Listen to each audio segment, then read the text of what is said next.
screen though? Yeah. I think let's go ahead and begin. Mohit. Over to you. Please begin with your introduction and everything there is to know about the company, and then we'll take things forward from there. Sure. Good morning, everybody. Thank you so much for giving us an opportunity to present ourselves. Thanks, Sharat, for hosting this call. So my name is Mohit. I am representing Heme Securities. I'm the fund manager and overall PMS head at Heme Securities. We have two strategies. In today's call, I'll give you a brief introduction about Heme Securities, our strategies, how we can get associated together for making good returns in equity market. To begin with, about the Heme Securities Group, it's a 4-decade-old firm which has its corporate office in Bombay and headquarters in Jaipur. We are covering almost everything on the listed equity space. So we began as a broker. We have a very good reputation or goodwill in the north area in Maharashtra. Many people know about Heme Securities in these regions, but now we are a national player. We have diversified across different verticals on the equity front. So we started off as a broker, but currently our activities spawn across different domains.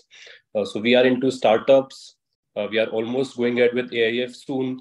We have 2 PMS strategies. We are number 1 merchant banker on the SME side in India. We do corporate advisory, valuation, private equity. So there are a lot of activities, interesting activities in which we are present. Going ahead with why you should invest in equities. Obviously, the most important reason is going to be the outperformance versus other asset classes and to grow your money at a much, much faster pace than any other asset class, not only in India, but across the world. So India is poised to grow, as we all know. One of the fastest emerging economies, global economies in the world is going to be India. This ride will not be easy, however, as many of us have witnessed in the last 1.5 years. But overall, if we see, the outperformance of India is going to be a reflection of our demographic dividend, our sweet spot as compared to other countries, especially if we talk about the likes of China, Russia, Europe, or even US. Our probability of achieving higher growth rates are much, much higher than the other markets. If we compare equities versus other asset classes also, there can be some exceptions in a year or two, but over a long period of time, the kind of returns equities garner are much bigger than what even gold, silver, or other precious metals can give. Moving ahead. So I'll quickly touch upon the multi-cap strategy Dream, which is not the core focus of this call, but to give you a flavor, this is our flagship product, which we launched 3 years back. It's giving a healthy CAGR of close to 23%. We are outperforming the benchmark since our inception, and we are outperforming the most prominent names in India. The full form translates into dynamic research and emerging asset management. In this strategy, we focus on all three, large, mid, and small. Our proportion is close to 45% in large and 50-55% in mid and small. Mostly, we focus on sectors which are shining, in which we have conviction. And we choose companies in which we see a healthy sales growth of around 15 to 20%. We see healthy ROEs, ROCs close to 20%. We see a limited downside in terms of valuation. Either the company should be valued fairly or it should be undervalued. It's a mix of both growth and value stocks. And this portfolio comprises of around 30-35 scripts. So it is a little bit concentrated at the same time, little bit diversified also. In this strategy, there is an allocation into IT, banking, capital goods, chemicals, etc. Please go ahead. Our stock selection process is very rigorous. We do a lot of analysis, a lot of deliberations. We apply a lot of tools in identifying and capturing potential opportunities into the listed space. And after a lot of rigorous selection, we choose scripts which are likely to outperform. We do not buy simply on the basis of moderate growth assumptions or on the basis of making your portfolio. We take a lot of pain in actually identifying and actually making money for you. Yeah, Sharat, please go ahead. Yeah, we can skip these slides as I've already discussed about it. So just closing on this strategy, our absolute returns is around 81.5. Our CAGR is close to 23.5. So we are doing pretty much good in this strategy. Through smalls and mid caps, we are able to generate alpha, higher alpha, and through large caps, we are able to give resilience and stability to your portfolio. So this is a very dynamic strategy, and overall, you can expect really solid growth over a 3 to 5 year horizon. So Mohit, before we continue, since you mentioned absolute return of 81% and a CAGR of 65% in this portfolio, can you quickly tell me why the CAGR is across what time frame are we talking about? We are talking about 3-year time frame in this one. Sorry, we are talking about 3-year time frame of this one. This is a 3-year time frame. Okay. Yeah. And okay. This is for your multi-cap strategy. This is not for the MSME or the IRIS portfolio. Yeah, this is the multi-cap strategy. Okay. Right.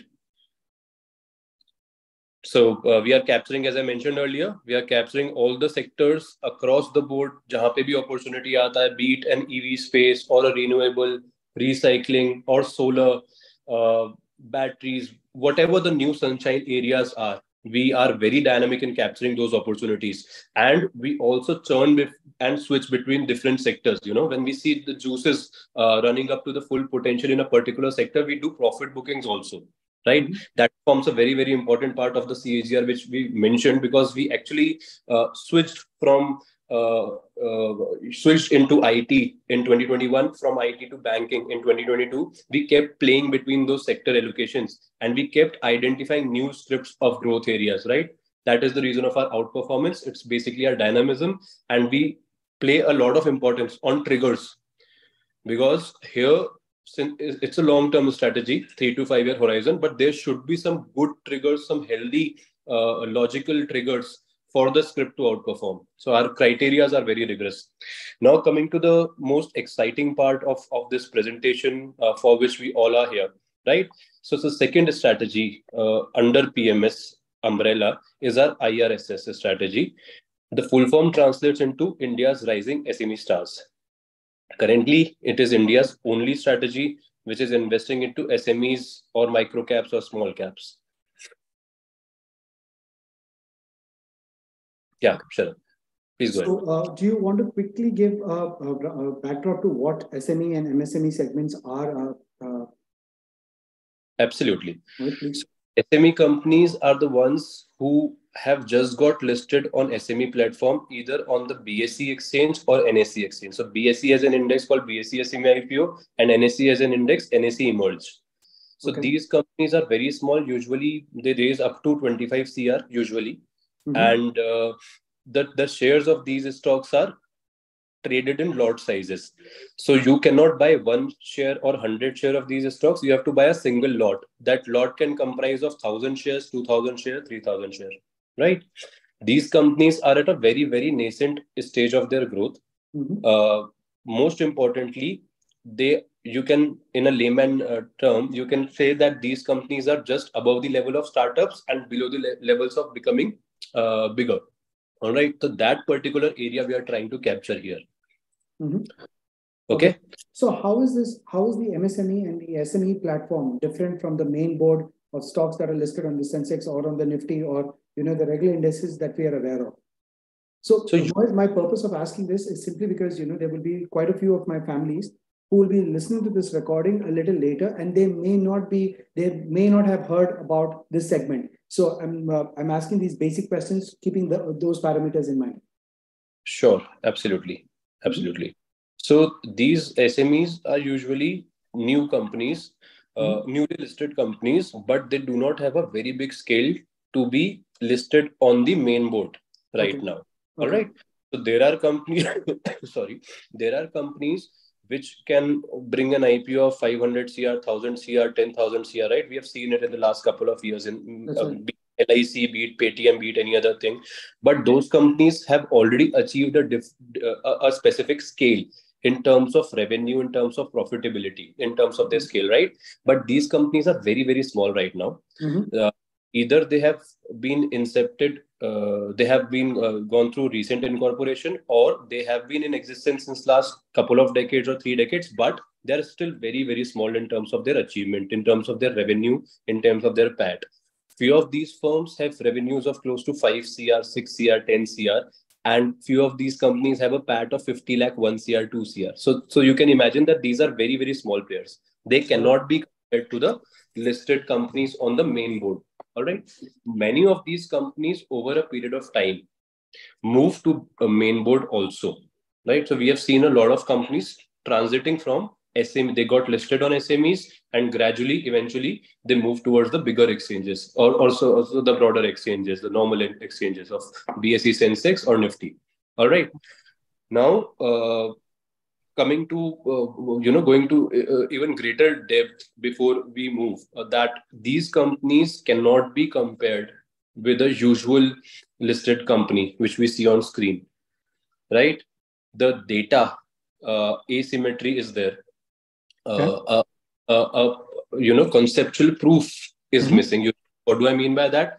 Is that the bigger size companies usually have a very good history or have a significant history of their performances, their growth. But these companies are at a very nascent stage of growth, so they cannot be directly compared to the main board listings, both in terms of valuations, or in terms of businesses, in terms of growth. They are different. All right. Even in terms of liquidity and volatility, which I will come as we progress through the slides, they are very different. So this is a specific space in which there is a lot of potential to get super normal returns. At the same time, it has a lot of risk factors also, because these companies are very new. Now, moving on, we are investing in SMEs and small caps. Why are we investing here? What is the main agenda? Why are we taking so much risk? Right? So to answer to this question, firstly, an opportunity to generate multi-bagger returns. We feel that a 25 CR or 50 CR company, which has a very good business, it is operating in a good sector. The corporate governance is, quite proficient. The promoters are good and visionaries. From them to become 25 or 50 CR to maybe 250 or 500 CR is relatively easier than a 50,000 CR company becoming 5 lakh CR company, right? So the kind of growth you can expect from these companies are much higher than the kind of growth other companies on the main board can give you. Secondly, we are identifying them at a very nascent stage. As I mentioned earlier, that these companies have been either listed recently or they are at a very stage of growth. So the valuations which we usually get are very low. Not many people or many fund managers or AMCs cover these companies or invest in companies. They wait for them to become 1,000 CR, 2,000 CR before they start covering them or identifying them. We are operating in a space even below 1,000 CR in many cases. Right? So if we identify a good opportunity here and we buy it at a very good price, then the kind of returns over 3 to 5 year horizon these scripts can generate serious money. Okay. So why is it that we have at least, if not more than 200, at least 100 different PMSs that are there in the market? So you took on this call, you mentioned that you all are the only players in this space. So question number one, are other people not wanting to invest in this? Two, is it too complicated a space to look at, or is it something that the big money cannot be chasing this because of the limited liquidity or limited depth in these companies to buy out? Okay, Sharath, very good question, and it's a combination of these variables which you just mentioned. It's the risk is number one, so many people do not want to participate. Number two, we found that there is a gap. So usually we have large cap strategies, mid caps, multi caps, small caps, but this space is actually either intentionally or unintentionally ignored. So we thought of plugging this gap, to get a product in the market and to see if it works. And the people who are willing to take risk, who are willing to take the plunge into this space, can take a flavor of the kind of returns with the given risk, of course. This is strategy can. So there was a gap. And thirdly, absolutely, which you said, that it's not easy to as a retail investor or as a person who usually trades into blue chip, it's difficult for him to track these companies and to analyze these companies quarter by quarter or half year by half year, because most of the SMEs declare the results after a period of 6 months only. So we as a fund house are able to track and analyze these companies, since we have a team and we are already tracking 20 plus sectors through our other strategy, PMS strategy, which I just mentioned earlier. So we have the capability to track them. We also make a lot of effort in talking to their management in a compliant manner. After they declare their results, we try to reach out and we do a con call with them. Either they do a call of their own, or we do a meeting with them. But we make sure that the pluses, minuses, our views, everything is taken care of. Our conviction should be there in these companies. If the conviction is not there, we waste no time in switching from one to another. Okay. All right. There are some of the challenges. So I'm getting a few questions in the chat box, and because we have a very short presentation for today with a very targeted focus. Now, Mohit, I'm going to be bringing Q&A just so that there is an interaction between the audience and the speakers. So, quick question here. Now, you mentioned the fact that when you go about having these con calls with the founders of the company, and you don't see if there is the outcome of the call doesn't result in conviction, then Hem Securities goes about dropping them or trying to book positions. But given the space that there is, it's very illiquid and very less players are there. How do you plan to make the exit? Who are the buyers? I'm just trying to understand from that perspective. Okay. So yes, absolutely. This strategy, it has its own specific challenges in liquidities. All right. So buying and selling of these stocks in bulk are very tedious and are complicated. As a fund house, usually we are not scaling this strategy up beyond the point after which we are not able to handle it. So current size which we are maintaining, we are quite confident that we will be able to buy or sell these securities as per choice, our intentions. There can be exceptions here and there, because as we mentioned earlier, liquidity is a challenge in these strategies. So in good markets, in bull runs, you will see a lot of buyers. But in bad markets, in volatile markets, you can see wide spreads, you can see lower circuits also, you can see back-to-back lower circuits also, and dried up also. So these are the challenges, these are the short-term challenges which an investor should be prepared to take. We are very upfront about it. At the same time, we will try our best, and we do try our best in exiting or entering a security without creating any panic or any volatility in the market. We go slow. So have you had situations where, because we're talking about the small cap and the SME space, have you had situations where, when there is the kind of volatility that is there in the main board, have you had situations where a script has fallen down more than 10, 20, 30% in a week and a half's time or so? Yes, absolutely. We have seen stock moving up and down very quickly.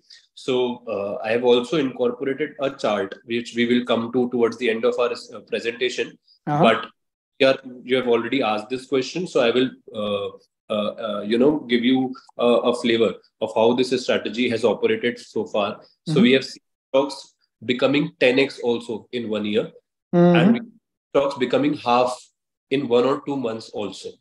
Wow. All right. So that is the key of this strategy. But overall, this portfolio has 14 to 15 scripts. So even if 3 to 4 stocks turn out to be multi-baggers, we intend to make all these multi-baggers, right? Through our hard work, through our screening mechanism, we find in all of them. But in reality, we all are aware that if a portfolio has a certain number of stocks, not everybody will move up or down the same way. We feel even if 3 to 4 stocks outperform significantly, you will be able to get really good returns. But you should be able to digest the short-term volatility. So the minimum period which we recommend for an investor is 3 to 5 years at least. You will see a lot of ups and downs. And, to digest that down period is difficult, even in the broader markets. And this strategy can have a significantly more drawdown in bad. So it will need a lot of gumption and patience. Okay. So let me ask. Yeah, please. Sorry, I think I missed you on that one. But the returns can be outperforming. I mean, broader, much more than other stocks can give. Okay. So I have had Girish asking a question on watchdog and regulators. Girish, we are going to answer that question a little later towards the end, because there is a specific segment that we're going to be covering. If we talk about that right now, the order will get a little disoriented. So let me take that question to the end. All right, Girish. Aparna, I think that is Anup. If you have a question, please type it on the chat box, Anup, and then I will, frame it likewise so that we maintain the order of the webinar. Now, Mohit, I have another question for you. Coming back to SMEs and small caps. Now, obviously, we know that this is a very, very small space in terms of there's not that many, it cannot chase large amounts of money. So my question is, obviously, if you're doing a presentation, you're looking at garnering more assets, you will probably take this portfolio to about 25, 50 crores, whatever that number is. What is the interest for the people who are coming in now? I mean, is this space going to grow? I'm not talking from a company's valuation. I'm talking about number of companies coming in. Why should a company be listed on the on the SME or the MSME board as compared to the main board? Question number one. Two, in that same question, what is the incentive for people to be listing on this platform? Okay. So, firstly, as we mentioned towards the opening of our presentation, that India's growth story, which we feel has just begun. Mm-hmm. So, over the next 1 or 2 decades, we see India outperforming. Okay. By that, I don't mean to instill a euphoria in crowd that we will be the only ones who will do good. That is not what. But the kind of growth, the relative growth which India can give, which be greater. Secondly, the kind of entrepreneurs which are rising. As you can see in the past couple of years of listing, the number of SMEs who have got listed are much more than the number of companies who got listed on main board. Right? There is a lot of interest in these markets now. Participation has also risen significantly. So we have seen number of demat accounts, increasing from 3.5 CR to 10 CR, which was covered a lot in media in the last 3.5 years, especially post-COVID. So there are players, both on the issuance side and on the investor side. There is a lot of added volume. And we feel that, since India is a young country and a lot of new investors or maybe young investors are participating now, we don't see this trend fading away. Okay. The amount of IPs which we see in PMSs has close to, mutual funds, is close to 13,000 CR, which was around 6,000, 8,000 CR, like 1.5, 2 years back, I guess. Right? So we don't see these volumes drying up. And more people, since we have seen a lot of success stories also on the SME listing side in India, a lot of people have got renewed interest that we will also try to scale our companies. We will also gain the benefits of listing. Our visibility will improve. Our reach will improve. We will be covered in the media. Our compliances will improve. We will get more investors, to answer to a second, right? So there are advantages on the company's part also. They can quickly reach higher. They can get very good valuations if they are a growth businesses, and most importantly, they can get covered. Otherwise, we will never know. If a company say, I will abstain from taking specific names of companies, but a company is out of Jaipur or Indore, who is just working in one region or one district, can quickly reach across the globe. And this we have seen through 2 or 3 companies in the past couple of years, which has been happening. Market caps have increased from 100, 200 CR to 1,000 CR, 10,000 CR, in fact, in one cases, in one case. So the benefits of scaling are there: branding, visibility, getting more investors, getting more oriented, organized, compliant. So it adds a lot of flavor, and the participation has increased tremendously. And any aspects or any reasons why this participation has increased, or why has there been a push in this space? Can you throw some light on that one, please?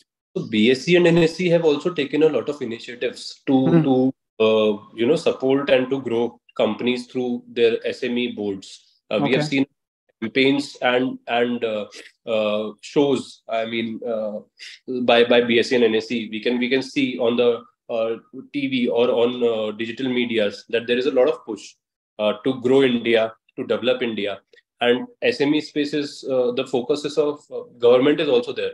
Not for the listing part, but usual support for SMEs. We have been hearing it in the budget.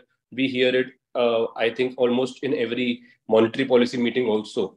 So So, are you trying to tell us that because there is a humongous push from various state governments for, let's say, the concept of make in India, or having the folk, let's have a robust economy, and because bulk of this will happen only from manufacturing side of things, is this why you're saying that, okay, there is an opportunity? However, most traditional companies are not aware on how to go about taking the company public through this to the MSME and SME space. Is that what you're saying?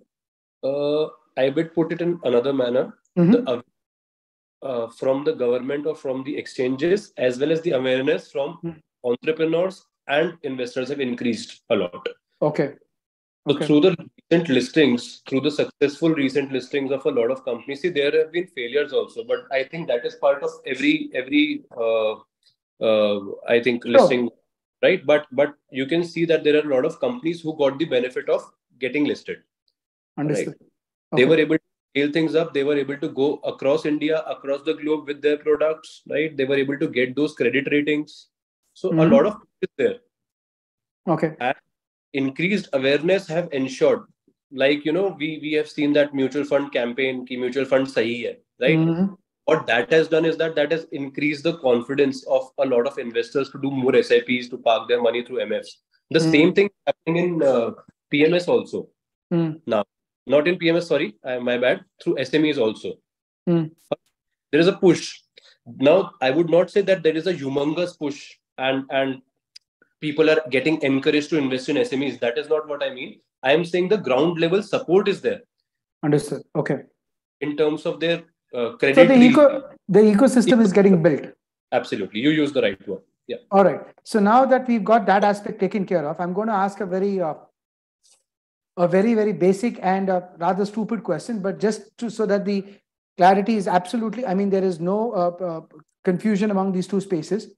We have SME and MSME platform, and then you have the startup world, right? In the startup world, you have companies that are in the friends and family round, pre-series A round, series A round, and so on and so forth.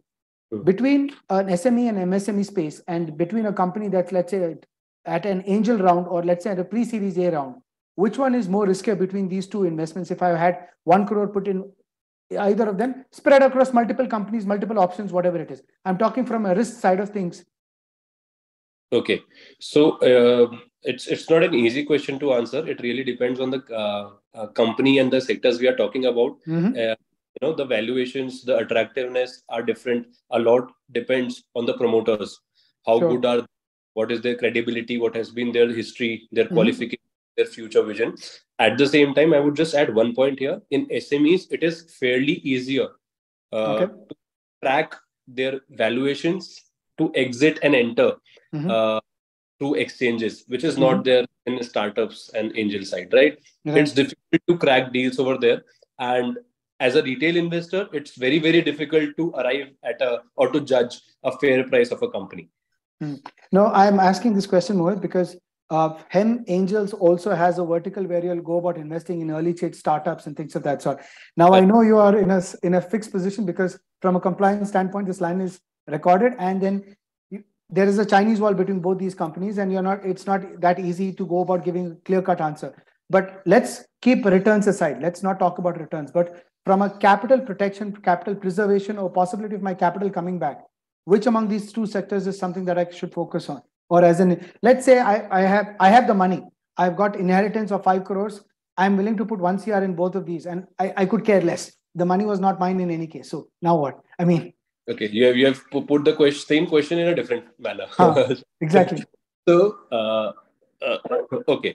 So both these areas can go hand in hand also. It really depends as an investor where I'm more bullish on. Suppose if I find an SME opportunity very attractive, I can up there, track it there, enter and exit at my whim, on my whims and fancies. On a startup side, it will be difficult for you to identify a potential multi-bagger and to track the fair valuation or what the company is doing. Here, you will get all the disclosures, all the 6 monthly results, all the corporate documents issued in the or filed on the exchanges. So it will be easier for you to evaluate and track the company here than over there, unless you're a very big investor who is in constant touch with the promoters on the startup side, right? And success, getting success on the startup front, I feel is relatively lower than getting success here, because if an SME company has got listed on an exchange, it means that they have done certain things correct. They have created a pattern, a track record, right? A startup usually is yet to create a track record, isn't it? Right. So it's even more riskier than investing here. At the same time, I would like to add that it also depends on the company in which we are talking about. So there are billion unicorns also, which were startups. Not all SME companies have become unicorn or will become unicorn, right? So it really depends on the company, but the probability of you tracking more and knowing more is higher here.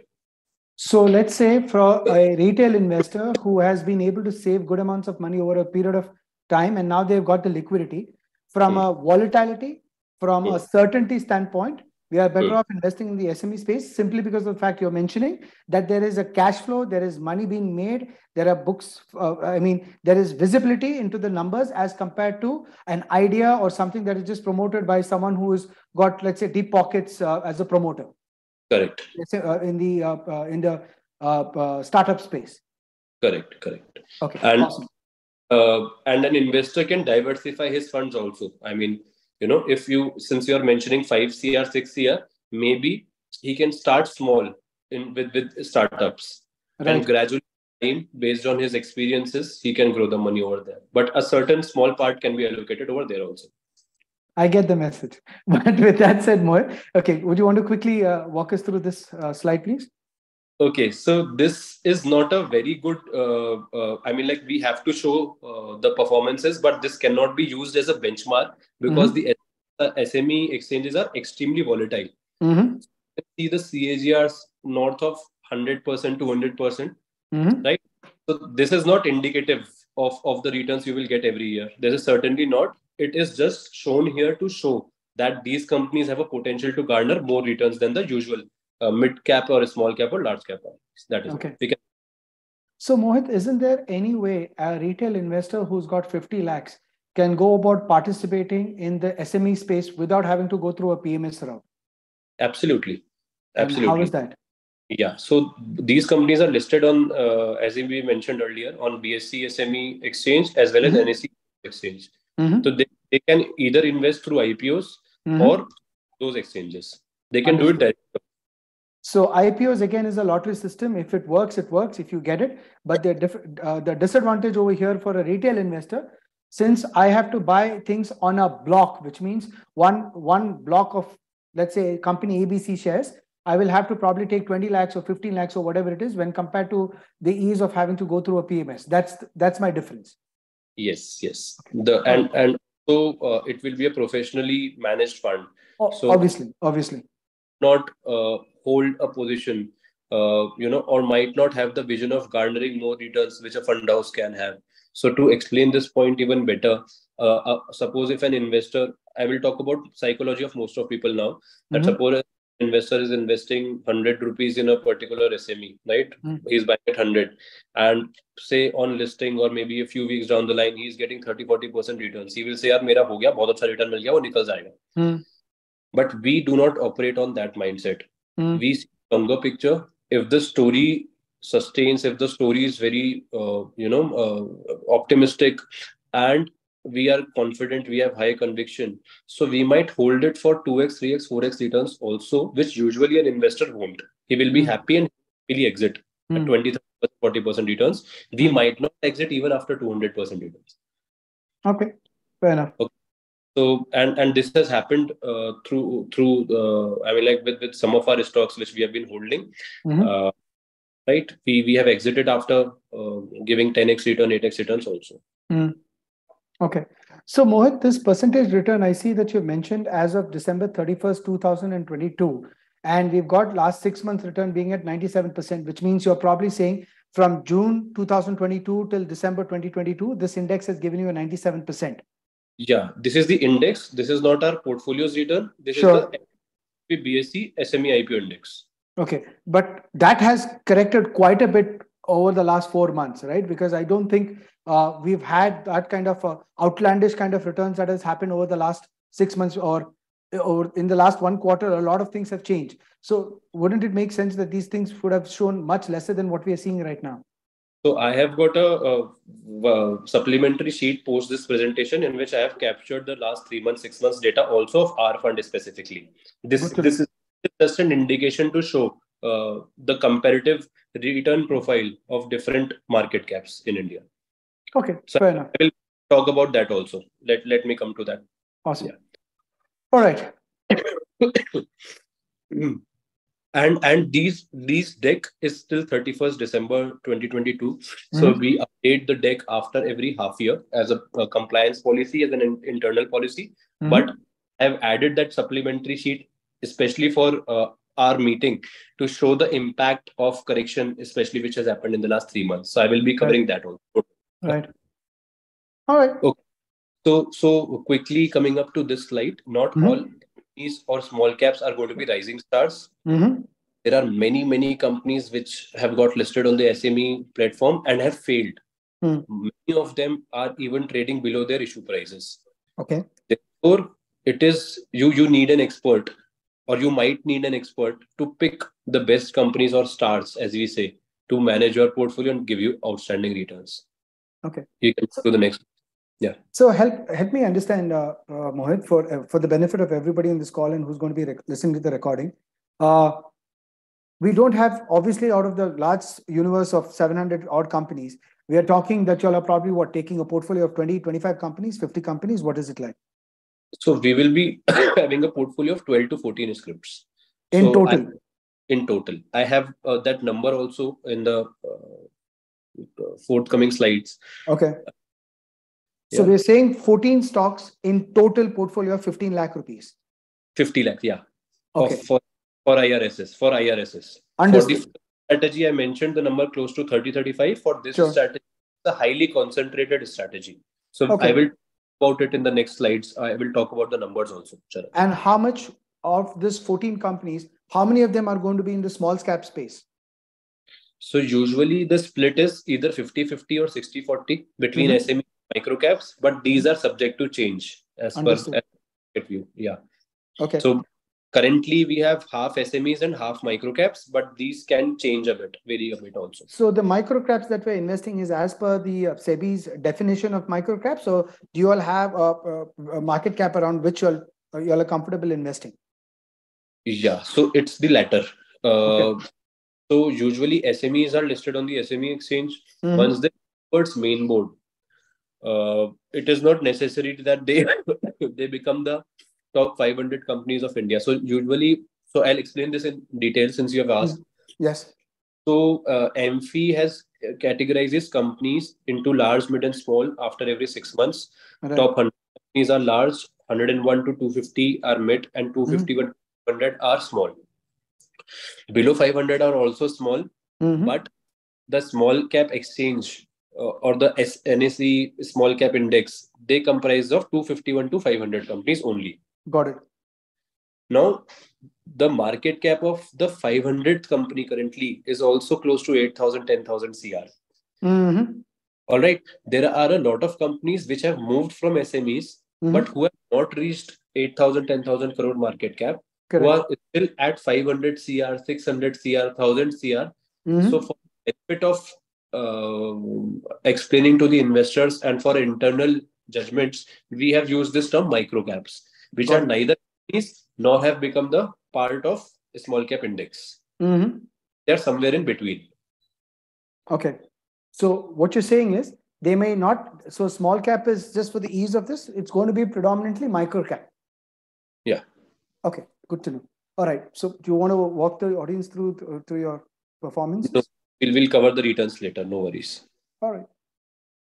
This is the this is important. yeah. Although this is a byproduct, but of course this is something which will interest both the investors as well as us. We charge 2% fixed fees of AUM, and we take a variable fees of 20% of profits over 10% hurdle rate. Okay. There is an exit load of 2% of AUM for first year and 1% of AUM for 1 to 2 years. After 2 years, there is no exit load. There is no lock-in period. You can exit your money whenever you want. It is recommended to invest in this strategy at least for 4 to 5 years, minimum 3 to 5 years. I would be very honest, but there will be no lock-in. Okay. So what you're saying is a customer can go about pulling up. Now, let's say for some reason, okay, I mean, I'm working in a sector or an industry that has got affected by COVID or some other black swan kind of event. And now I've put 50. But given the fact that the liquidity is very low in this space, will I get my money in time, or will there be a waiting period of sorts for me to pull out the money, even if I'm okay to pay an exit load? Sure. Great. So below you can see, I mean, like below the arrows, you can see some disclaimers, right? Or some to know pointers. So usually, as per investors' direction, we will straight away dilute your stocks and give it to you. But since the nature of this strategy is different, right? The stocks are such that you might not get. I mean, see, on a rainy day, on a day of huge volatility, or in the times of correction, if we are not able to sell your stock on the same day or on the next day, there is an option that you can take that particular stock to your own demat account also, and you can sell it afterwards, and rest all we can dilute and give it to you in cash. Okay. So you're saying take it to your demat account because sorry, there's a lag. Please continue. Yeah, so we will try to liquidate it as soon as possible, but for the benefit of investor, we will try to reduce the impact cost as much as possible. Okay. So help me understand. Typically, the charges in any of the fixed in any of the PMSs is between the 2.5% to 2.675, including all charges if it's a fixed fee. And then otherwise, there is a 1.5% with a hurdle, and the hurdle could be anywhere between 8% or whatever it is. Now, given the fact that the hurdle is only at a small level of 10%, it's a small benchmark, right? The yardstick is just at 10%. On top of that, we are talking about a hurdle at 20. So let's say if I put in 1 CR, and out of 1 CR in the next 1 year's time, we've managed to get a 20% return, which is 20 lakh rupees. On 20 lakh rupees, you're saying a hurdle 10%. So you've given me an outperformance of 10 lakh rupees. On 10 lakh rupees, you're going to be charging me 20%, which is 2 lakh rupees in this case. Now, given the fact that the charges are pretty much like a regular PMS, right? Why should I, as an investor, invest my money for the same kind of charges and pay a higher hurdle if I could get the similar thing, let's say in another PMS or let's say in a mutual fund, without having to indulge in so much of volatility? I'm not saying risk, in volatility. Okay. So to simply answer to that question, it's the niche of this strategy. Okay. So the kind of returns which this strategy has the potential to give you, especially markets, I think we feel that no other strategy in India can do that. I would not get any returns, number one. But, we have, in the last year, we gave more than 40% returns when the benchmark was down. All right. So the outperformance of this strategy can be huge. Again, it's not a guarantee that it will be huge every year, but the probability of giving higher returns, much higher returns of this strategy is significantly higher.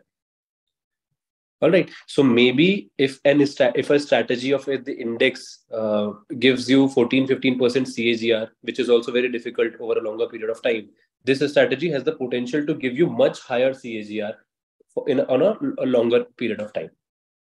Okay. All right. So the returns will make a huge difference here. All right. Kavita, I see you raise your hand. Could you please take the trouble of having to type this message up, Kavita? And if the questions are going to be asked in Q&A, I will see if it is not going to be covered, then I will go about having the question answered right away. But could you please type that for me? Yeah, I can do that. I had a very basic question on this fee structure, but maybe I'll just type it and maybe you choose No, to. if it's a fee structure, go ahead. Why don't we talk? Because predominantly, for my audience, we are not looking at the multi-cap strategy. We are looking at this strategy itself. And because you have a question on the fee, and this is what we're covering, go ahead. Yeah, my question is very basic and very maybe naive also. So you're saying fixed price is 2% of the AUM, and then variable price of 20% of the profit, and then the hurdle rate. I want to understand what is hurdle rate, and then you're saying on top of that there is an exit load as well, right?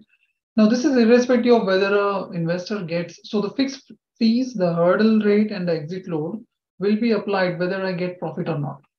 So let me go about helping. And Mohit, please correct me if I've got this, if there is any digression from the facts. Okay. So Kavita, just like any kind of investment, now let's say we're talking about a sum of 1 CR for simplicity's sakes. Okay. 1 CR, the fund managed to give us 18% return after 1 year. Now, out of that 2% is your fixed fee. So on 1 CR, 2% will go straight off the bat, not right away when your portfolio, it's across the year, right? So 2% is going to be deducted, and 2% of 1 CR is 2 lakh rupees. This is 1 year? This is a one time, or this is every year? No, this is a fixed fee and it goes every year. So every year, 2% goes from my portfolio. Just like every other instrument. On my principal amount, you're saying? No. On whatever is your portfolio. If 1 CR has become 80 lakhs or 1 CR has become 3 CR, it will be a fixed fee of 2% every year, broken down into monthly basis, which will be charged to you once a quarter. Okay. So 2 lakhs divided by 4, which is 4 quarters, and that's the number that will be deducted out of your portfolio itself. Okay, this is for the fixed fee, right? This is for the fixed fee. This is fee number 1. Fee number 2 is you will be charged. Now, let's say out of the 1 CR, you've got an 18% return, which means you would have made 18 lakh rupees. Correct? Now, what is the hurdle rate here? Hurdle rate is 10%, which means up to 10%, you will not be charged any performance fee, any variable fee. The variable fee here is nothing but a performance fee. 10% of what? Is it the profit or 10% of overall portfolio? No, 10% is of your capital invested. Okay. You've So invested let's say I invested 1 crore. So on the 10 lakhs, there won't be any fixed fee, variable fee, or exit load. Correct. That's right. Okay. So that means the fixed fee is actually on the 90 lakhs if the value remains same at the end of 1 year. Why do you say that, Kavita? Why? Because that's you saying that's a hurdle rate, right? That's the minimum. No. Let's rewind a bit. There is a variable fee of 20% on the profit. Let's understand so much. This is nothing but variable fee is like a performance fee. Let's put it that way. No, this is understood. So 20%. One sec. Let's go step by step. You will be charged a variable fee only if your profits are about 10% on the entire capital. Yes. Is it per year or one time if I'm exiting? Every year. Every year, 20% variable fees goes to the wealth management. Okay. Yes, and that is standard, Kavita. That's across the board. No problem. That's why I said my question is naive, right? It's very basic. Right. So every wealth manager or every structured product functions just because of this one aspect called the fees. It is functional and it works in handy. For the motivation on the variable fee piece is the fact that the higher the outperformance, for them the 2% is just because of all the work that goes, and just like how it is in mutual funds as well. Just the fact that the charges don't show up. If you read all of the mutual funds, there is a total expense ratio. So if, let's say, for sake of clarity or for sake of discussion, HDFC has a fund house, let's say HDFC top 200, and it's got a 20,000 crore AUM. There is a 2% or a 1.5% depending on the ratio. Now, let's say 1.5%. So out of 20,000 crores, 1.5%, which is almost about 300 crores goes out as charges, irrespective of how the market has moved. Okay. However, if the market has gone higher, let's say 10,000, 20,000 crores has become 25,000 crores in the next year, the fund manager charges 1.5% on 25,000 crores to the fund. The NAV is given to you after these charges. It's just not that it is upfront given to you. That's all. That's the only difference. Okay. Otherwise, any fund management or any portfolio across the board, it is a transaction. It is on yearly maintenance, which is factored down per quarter, per half a year, depending on fund house to fund house. Some fund houses go about saying, hey, you know what, we'll not charge you anything. But as and when the profits are, you will go about making anywhere, you will pay 20% variable fee, irrespective of whether I given you 1% return or if I've given you 10% return or if I've given you 50% return. Yeah. So that's the difference. So did that make sense? Yeah. And what about hurdle rate? What is hurdle rate? 10%. The variable fee of 20% will not get calculated, will not be charged if the fund house doesn't deliver minimum 10%. So minimum 10% of the profit. Correct. No, minimum 10% on the portfolio, on the capital invested. So, so let's say if the value is not going up to 1 crore 10 lakhs, then they will not charge this variable. There is no variable fee. The 20% is not added because that is fair. That is fair. I like that. Okay. And then there is an exit load also of 2%. If you pull out before 1 year at 2% and 1%. So Kavita, that exit load should not even be a concern for us, because if you're coming in, the money that we're putting in this place is at least for 5 years and above. Anything below, I mean, even if you're talking 3 years. So Mohit and I have had 2 calls before this, and this has been going on for 6 months, right? They are of the opinion 3 years is good enough because they delivered that kind of returns. So the last few years have been good for the IPO market, right? I am very, very conservative with this, and therefore keeping a 5-year span.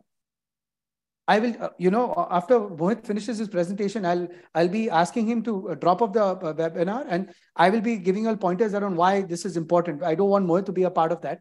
But where I'm getting at with this is, if you're coming in any before 5 years, don't even look at this instrument. We had a presentation with White Oak. We had a presentation with Edelweiss PMS. Now the next question is, how is that different from this?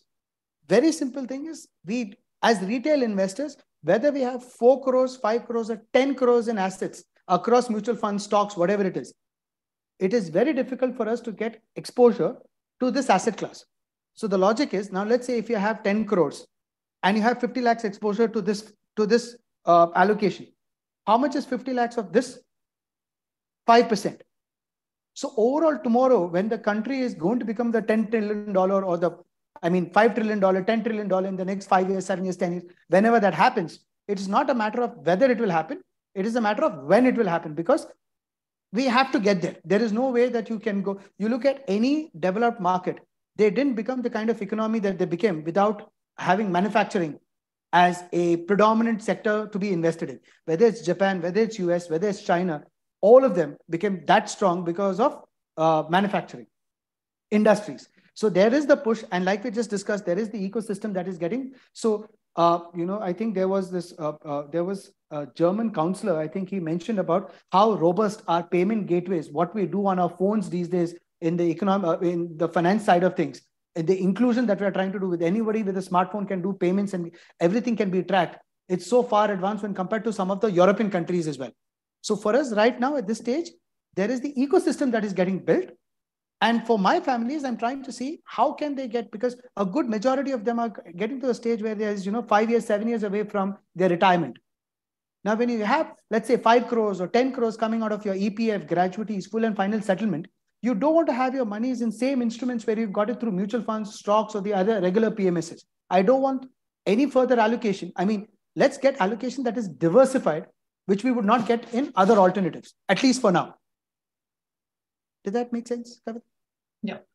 All right. Thank you very much for asking. I think you've addressed quite a few folks' questions, but I think you have another follow-on question to that. Yes, but I think this is the repeat of your question that you asked now, right? Now that I understand this part, why should I invest in this PMS when there are so many other, well-established PMS offerings? Okay. The response that Mohit gave was that this area is not explored by those established PMS, right? It's not that they have not explored, Kavita. It's just that they have got too much of money to be exploring this strategy. Let me give you an example. 2-3 years back, when we spoke about PGIM mid-cap fund was, I think, less than 100 crores. Today, it is standing at about, I think, last I checked was around the 1,800 to 2,000 crores. Right? Have we seen the outperformance that that particular fund has given? But when I mentioned, it was at a negative. Now, let's keep that same similar example. A fund house that has got, let's say, 20,000 crores, like an Ask, Motilal Oswal, or let's say some of your established names like HDFC, ICICI, all of these larger players in the PMS, we are talking about 3,000, 5,000, 10,000 crores, right? This money cannot chase this space because it's too large. Going by the similar example, I'm going to use this Shark Tank example because I know you watch a lot of Shark Tank. Why do people come to the Shark Tank? And why does so many times, even if this is a good idea, the sharks say, right, you're too small for me right now, because if I chase money, it's not worth my time. I don't think you can scale. From the same logic, the money that, while you have other platforms available, one, to just highlight on again what Mohit said, this is not a space that is there with other players, whether it's through the mutual fund space or through the PMS space. It's not available unless you have very deep pockets where you can say, you know what, 1 crore in this startup, 1 crore in this company, in this SME. See, don't look at 50 lakhs that you're putting in today. Look at 50 lakhs being a part of this segment where after a few years, you will be at a 5 crore or a 7 crore portfolio. If you see yourself having a 7 crore portfolio in financial assets, no PPF, none of these, no real estate, none. I'm talking only financial assets. If it's going to be 5 crores and above, then this is the space that you can have because it's diversified in its truest sense. However, unlike what Mohit has said, that it's very risky, I would not say it's very risky. I would say it's very volatile. It is very volatile. And you have just 14 scripts. So look at it in other words. Let's say if I had 15 stocks of the Nifty, and one of that was Adani. Over the last 1 month, if I had 1 crore established across 14 stocks, I would have got a roller coaster ride over the last 1 month. So it's a similar thing. I'm just trying to add a little bit of unnecessary humor in this call. No, I get it. Yeah. Super. All right. So Thank you. Thanks for bringing the question, Kavita. I think there is Aparna, and then there is Girish, and then there is a few others who have asked these questions. I think this will be great. I think let's cover this. So, Mohit, did I miss out anything on the fee structure? No, I think it's pretty much clear now. And there's a principle of higher watermark also, which I feel that everybody knows. Do we need to? Sorry. Absolutely. We are all. What is this? Beginners in this space. Okay, so this high watermark principle actually means that whatever variable fees we have charged on any given AUM, that any given AUM becomes the minimum benchmark for next years. So suppose if you invest 1 CR, right? And suppose in the first year, this strategy gives you 25% returns and it becomes 1.25 CR. We will be charging a variable fees on 15 lakhs, right? Above the hurdle rate, 10% hurdle rate. All right. Now, for the second year, the minimum AUM which we will have to garner to charge variable fees will be 1.25 CR plus 10%. Okay. So it will not be that, suppose if we make 1 to 1.25 CR in 1 year, second year it goes from 1.25 CR to 1.1 CR. In third year, it becomes 1.1 CR to 1.4 CR or 1.3 CR. Then we will not be able to charge any variable fees by showing that from 1.1 it has become to 1.3. Understanding? Since I have already charged variable fees on 1.25, so that becomes the minimum benchmark to enable us charging any variable fees for any particular year. So this is beneficial for the investor, that we cannot charge you variable fees on the same profits or the same zone of AUMs again, ever. So let me add to that in terms of numbers.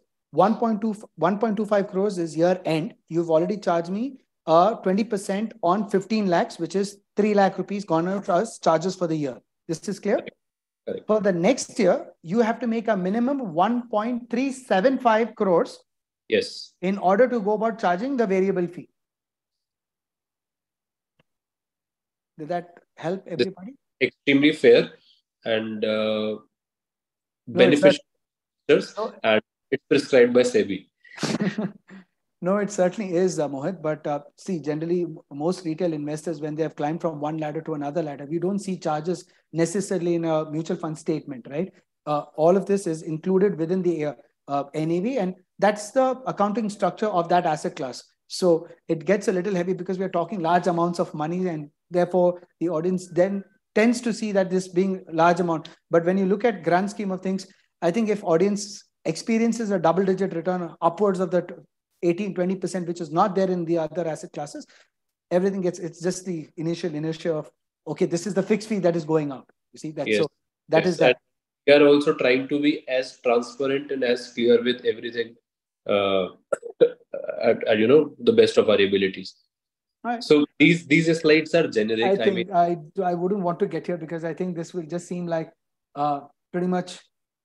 So now I'll tell you what, Mohit, I think there was this account statement that you shared sometime back. I think let us go to that one.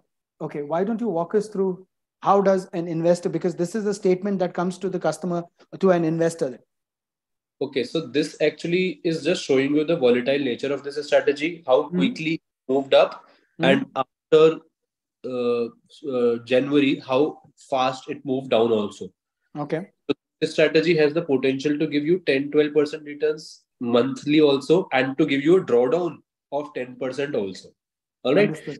Will not move as per the normal indexes that 2-3% चला 4% ऐसे, ये उससे ज़्यादा both in ups and downs आपको variations देगा. So this is the kind of journey since our inception which we have showcased here. So you're saying on the first month, the index gave a higher return of almost about 2%, 2.1%. And then this is how? Just to, cut annualized. You getting compounded. I mean, month by, okay. since it's not annualized, just compounding one by one, because this is our first year only. So we cannot do a proper 3-year CAGR, 5-year CAGR. This so for the benefit of the audience, we incorporated all the monthly returns. So the chart below can show you, demonstrates the kind of growth this strategy has given in the 1 year period. So in other words, if I invested 1 CR over here in March 2020, the index started at a high, and now right now with almost 20% correction over the last 1 month, I'm at 45%, which means 1 crore 45 lakhs, and the index is at, let's say, 1 crore 5 lakhs or whatever the number is. Absolutely. So the huge alpha is there, around 40% alpha, you can see. Again, this is last year's story. Need not mean it's going to be next year's story or the year followed through as well. Absolutely. It can be sustained, it cannot be sustained also, and we do not guarantee, but we will try our best. But it all depends upon the market scenarios. Okay. So do you want to walk the audience through how they go about reading the statement? So can you move it a bit lower? Sure.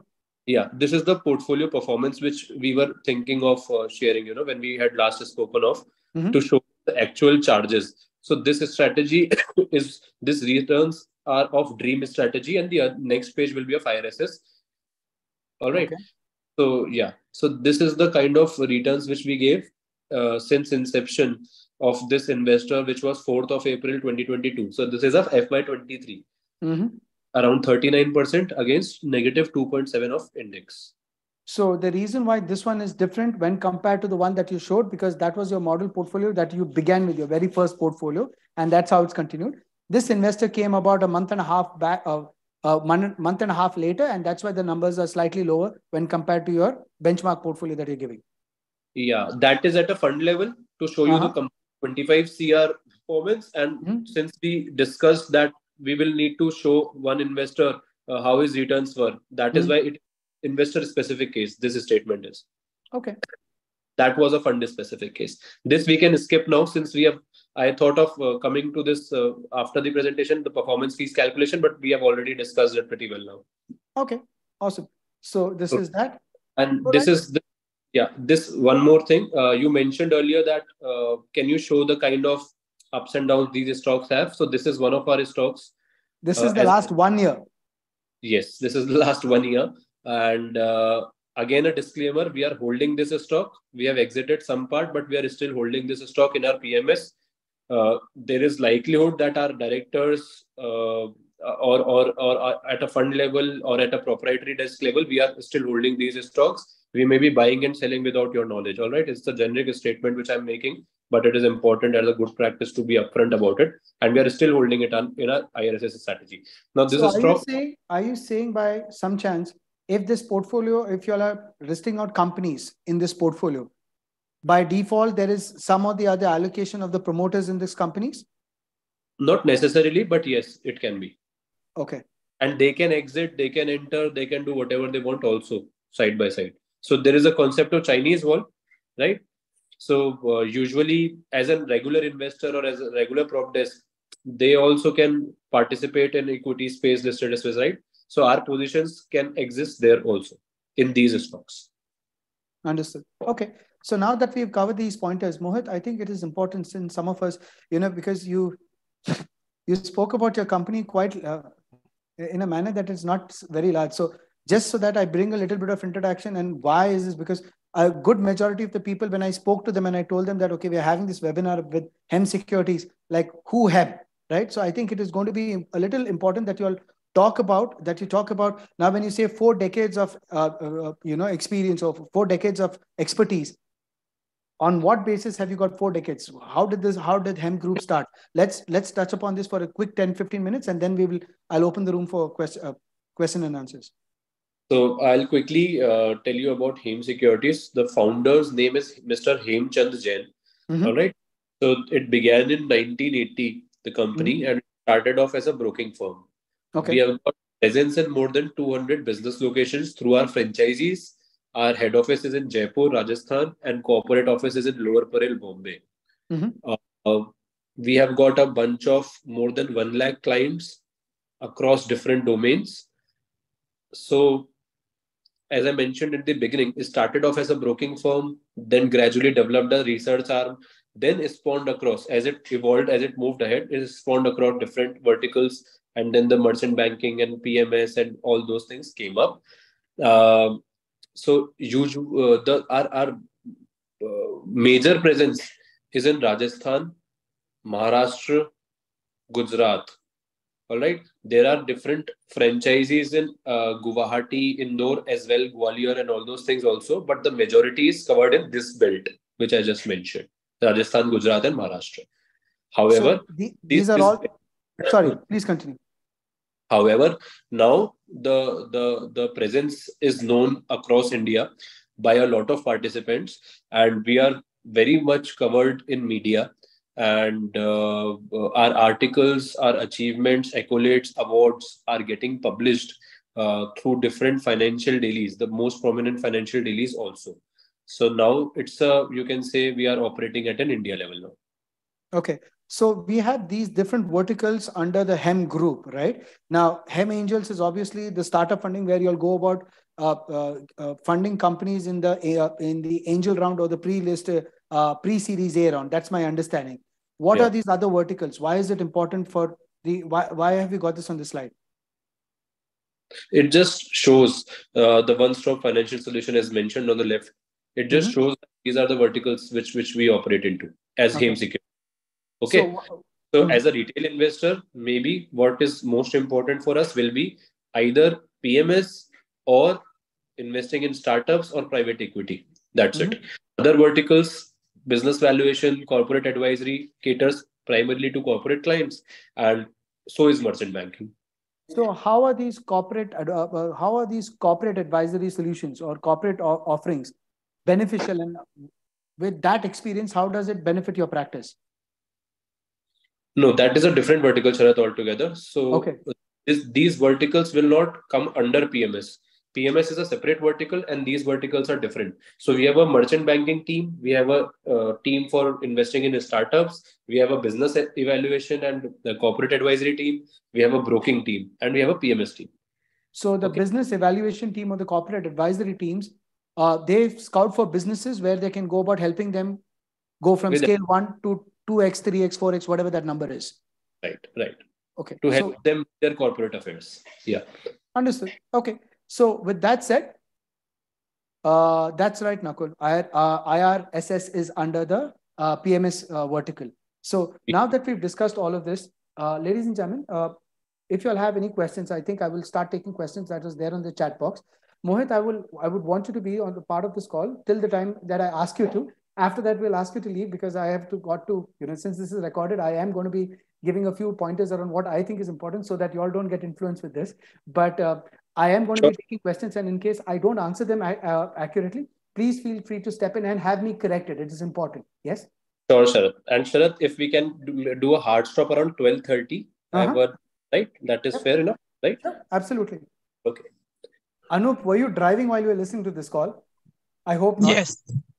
I was actually driving at some other things also going on. So now I've stopped and I want to ask a quick question because I've already got my fingers burnt with this thing. So shoot. It is beneficial for everybody.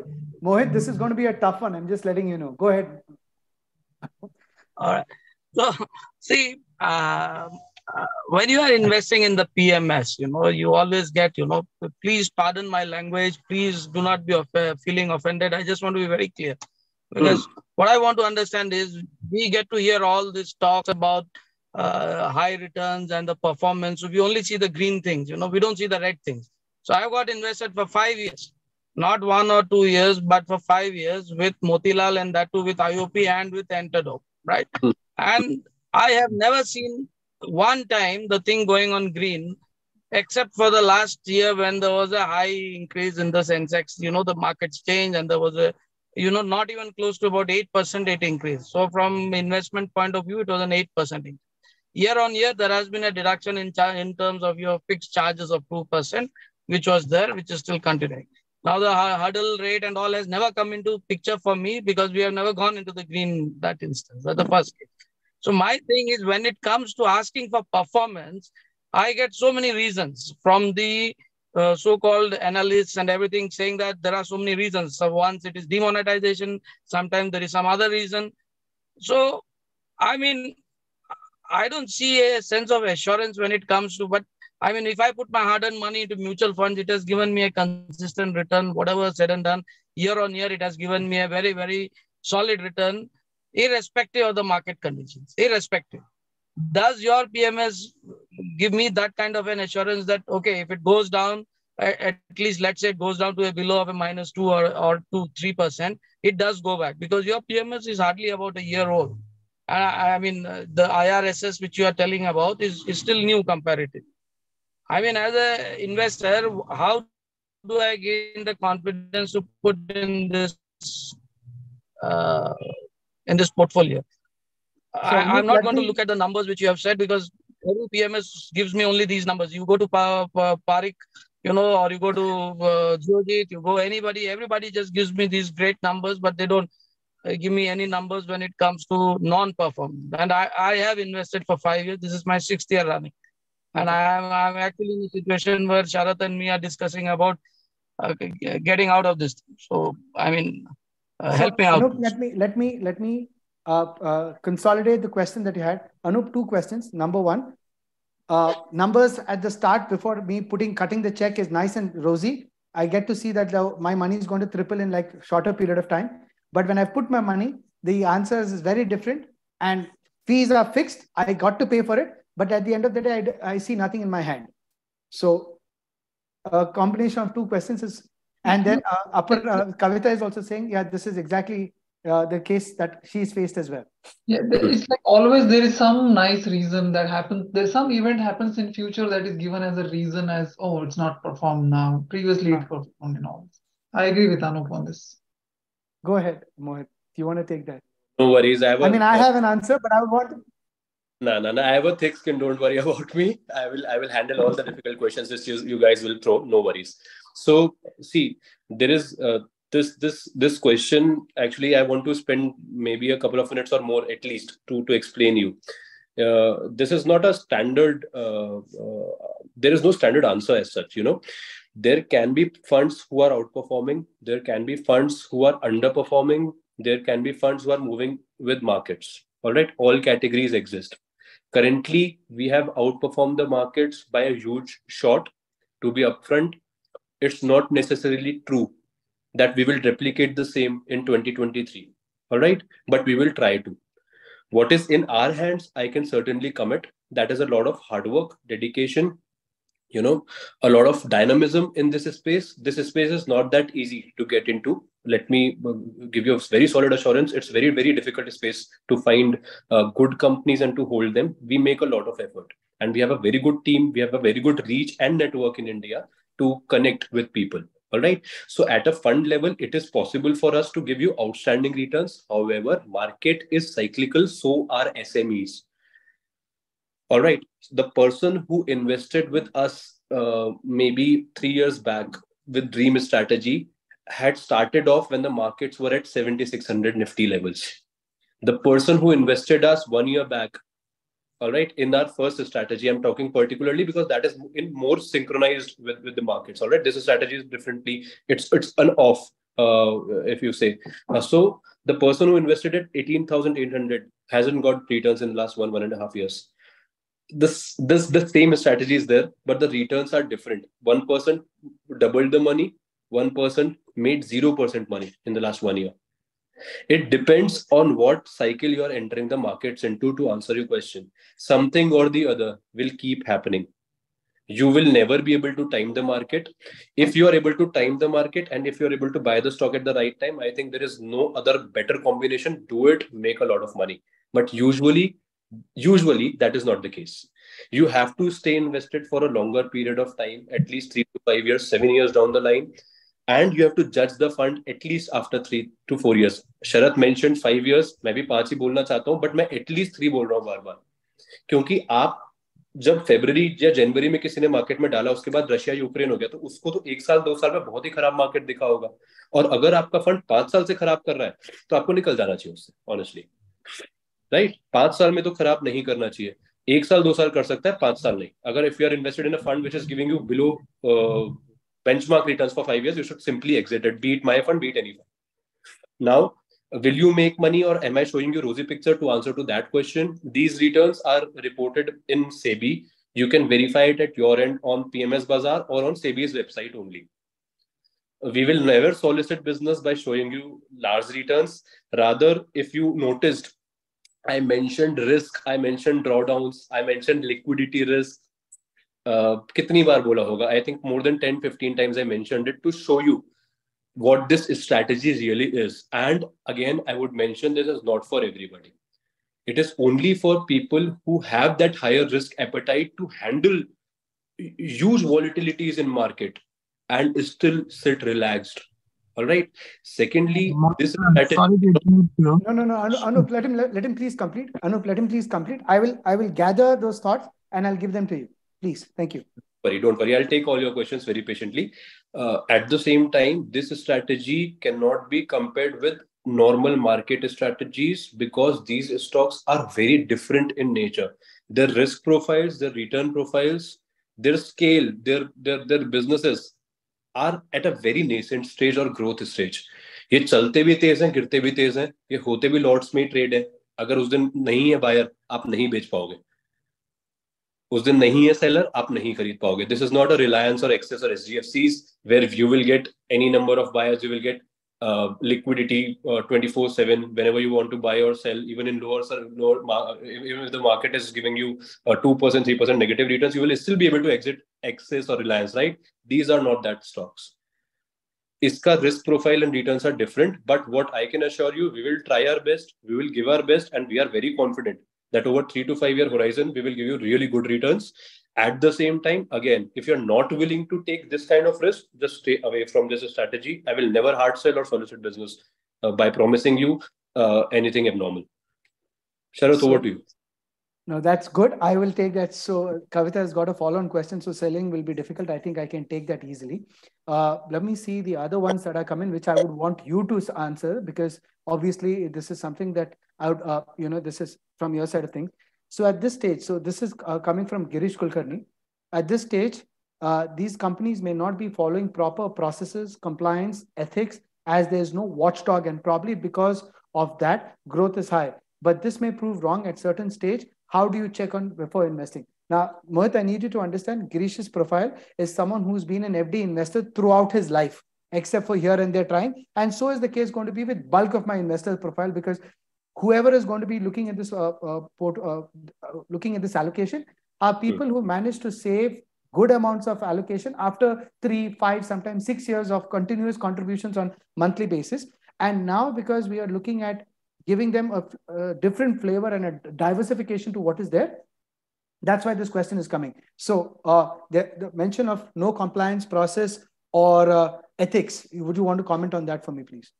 Okay. So see, all kind of players exist, and why only SMEs? There can be cases in small caps, mid caps, and large caps also. And we have seen so many corporate governance issues in the recent months also, right? Biggest of the biggest names in India. All right. So these things can exist anywhere.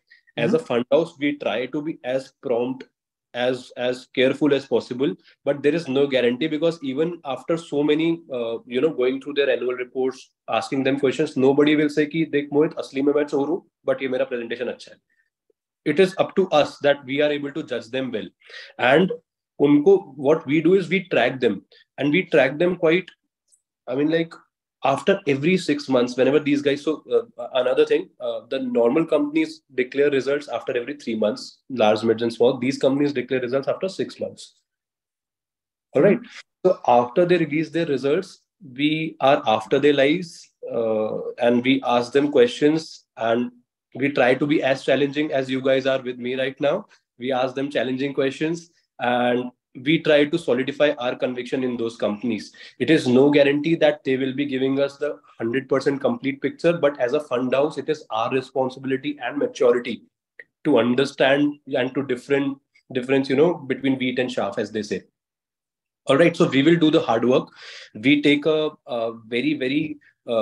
we take this thing very seriously, the corporate governance and the promoter thing. But all we have, ladies and gentlemen, all we have are RHPs or annual reports or investor presentations. So we have to be very careful in our selection, because these companies are not widely covered by analysts. So there are no broker reports, no investor presentations, or no usual con What's call. the point of broker reports and all of that? Yeah, there Forbes, I think there was one of these magazines that lists some of the best prominent banks. March 1st, there was SVB on the top 8, and aaj wo bank nahi hai. So there's no point of broker reports, because we've seen multiple of these reports making absolute no sense. So just to add to this, are you saying, Mohit, there is no watchdog for this segment? There are. So these companies are also required to be audited, right? They also are required to disclose everything on SEBI's portal or on exchanges, as the case may be, right? Whenever there is a change in corporate structure, a capital raising or a right issue or a bonus or a dividend, just like any other companies, these companies are also following all the compliances. Understood. All right. Understood. So we are aware, and we track them quite efficiently also. Whatever is happening, we try to be there at the top. So from a compliance standpoint and from a watchdog standpoint, it's no different from the main board. It's just that we may not have access to public information as openly as it is with the main board. That's correct. The difference. Correct. To supplement your answer, Sharath, so suppose if there's a company, and if it is getting covered by a lot of brokers, so we might have access to 5 or 10 broker reports. It can make or break our view, and it can add value to our knowledge, right? But in these companies, we have to be very thorough ourselves, because there is no supplementary material which is available to us. Understood. It's a direct judgment, and this judgment we have to be really careful about. Out of these 14, 15 companies, if we go superbly with even 4 or 5 bets, we will make serious money. However, again, not all 15 companies will be multi-baggers. And let me ask you a very tricky question. Okay, so here's the thing. As a PMS, because this is a SEBI audited, this is a SEBI registered investment, it is audited, and you have to follow all the regulations that SEBI has laid out for a PMS, right? Speaking as an investor and someone who's going to be like a fiduciary to my customers' money, right? You have got charges, you've filed returns, you've got just 1 year's experience as far as this particular product is concerned, and 3 years in your other portfolio strategy, which is the dream portfolio. Correct. Why? I mean, what is there? I mean, what is your downside? You're getting your fees. If there is an upside, you're still getting fees. But if a customer loses money and let's say 20% or 30% of the capital is washed out, right? He goes home empty-handed. So why would it be, what's in Hem Securities' best interest to make sure that that doesn't happen? Because what are your aspirations going further? Sharad, it's an excellent question. So our main focus is to make clients money. And as a consequence, if you noticed on the fee slide, I said that it is a byproduct, right? It is necessary for us to survive and thrive, and we are ultimately in a business, right? So we also want to make money. But that should come as a consequence of client making money. For that, what is in our hands is giving our best every single day, capturing opportunities, booking profits timely, booking losses also timely, holding cash when needed, deploying it when needed, finding new opportunity. That is in our hands. Giving you consistent returns will be a product of that effort. But ultimately, it is a market, right? I or we cannot drive any market or any stock. All right, we will give our best. That is in our hands, and that is what we are committing, and I am committing. But I am not committing any returns. That is something which will be false. If other fund managers or broker houses have committed you returns, as we mentioned that आज नहीं कल आ जाएगा 3 साल में इतना आ जाएगा, मैं तो बोल रहा हूँ नहीं, कुछ भी नहीं, ऐसा कुछ भी नहीं है. हम लोगों का कोशिश रहेगा कि आपका एटलीस्ट 20% 25% CAGR 5-year horizon में आना चाहिए through this strategy, right? And we will give our best for that. Be rest assured. Other than that, Sharath, I think it's a function of market cycles also कि आपका entry point क्या है. So suppose if an investor invested, again I will just repeat it, but it's important for us to notice. No, ignore that, Mohit, because that question that Anup asked, unfortunately, how we was pitched the product is very different, and that is something that I'll cover after this, because I don't want her to get the. I mean, I want to have this discussion personally, one-to-one with my audience, as compared to having a product manufacturer being there. So Anup, being respectful of your time and the fact that you have to finish up with what you need to finish up, thank you for being a part of this. I know you're not in the best of health, and ladies and gentlemen, I think Mohit is not this. He's very energetic, quite frankly, during his calls, and today he's not quite keeping well. He's under the weather, and he's done this because we have got a commitment. So I'll let Mohit, refoot it now, and I'll take a few questions and answers, which I think is very important. And since this is again going to be recorded, I think it's a good place for us to be here. So Mohit, thank you for being a part of this call. You can drop off the line, and appreciate the fact that you're being here irrespective of your health condition right now. Thank you so much, Sharath, for introducing me to such nice people, and thank you for the opportunity, everybody. And I look forward to working with you actually, and to make good money, which and I'm not showing you the rosy picture. There are but overall, I think if we stay invested for 3 to 5 years in this strategy, chances are higher that we'll be sitting on top of really good cash, which other strategies might not be able to do so. And I'm happy to have more questions, Sharath. If there is anything left, please drop me a mail or just reach out to me on call or WhatsApp. I will be happy to get back. Thank you so much again. Thank you. Thank you. All right, Raju, Bala, Kavita, Anup, Girish, Nakul, please turn on your videos now at least. Right? Let's have a conversation like we're in the meeting. And Raju, thank you very much. You've been sharing your video throughout. At least I know that there were some things making sense, some things not making sense. I could garner that. And again, doesn't matter whether you're in your pajamas, like always, right? So let's add this. So Anup, first things first, I want to answer your question because it is very valid. And the fact that the pain that you have after putting your money. Now, Anup, let's understand. Who was the person who sourced Motilal's PMS to you? A sales guy. Do you know where the sales guy is right now? No, you're right. Yeah, it's a sales pitch. No. Answer my question one by one. We'll get there. Do you know where the sales guy is? No. He is in touch with me, but definitely not what you're trying to tell me. I agree on it. It's not like we got a guy from him directly interacting with us. This was not the case. He was a sales guy. Correct. Now let's leave that aside. Did at any point in time this executive or whoever it is from Motilal come down, walk you through step by step, or did he sell the most of the thing based on past performance? It was a past performance. We always look at the past performance. So we looked at the past performance only. Don't look at the past performance. And I'll tell you where as investors we go wrong. Okay. I'm telling this on a recorded line. And Anup, it is not for you. I'm glad that you're being a part of this because I know how interested you are in learning. It is not an investment you should put your money in, at least now. At least now. The reason I've got you on this call is, or rather you've got an invite for this, when you do decide to exit Motilal's investment, and when you're saying, hey, Sharath, I've already got money in mutual funds, there's X amount of money going in SIPs every single month. Now, what else is available? At that point in time, you could give this a reconsideration.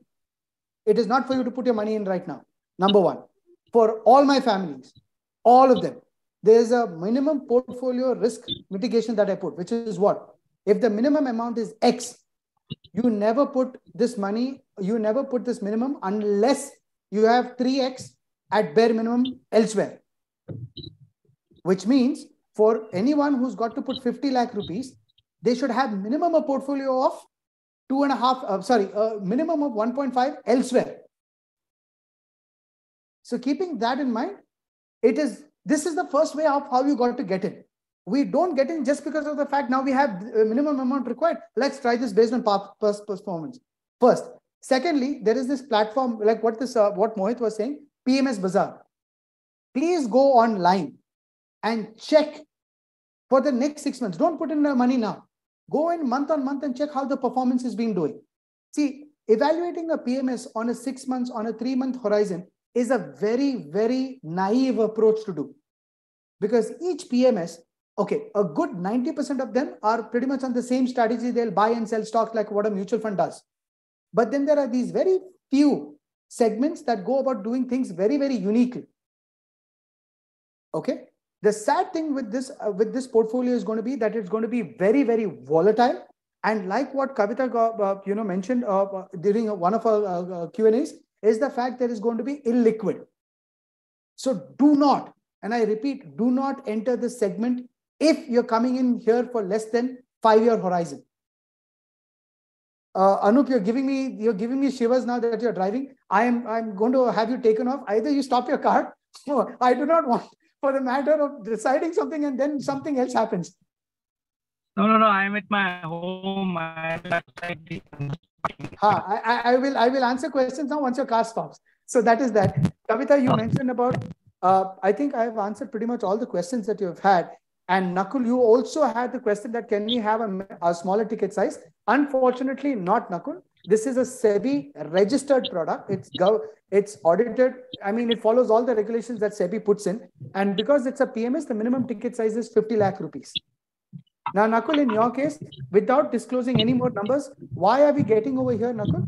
See, you have looked at, you're based out of Singapore, and you have tried the Singapore markets and you've tried the Indian markets.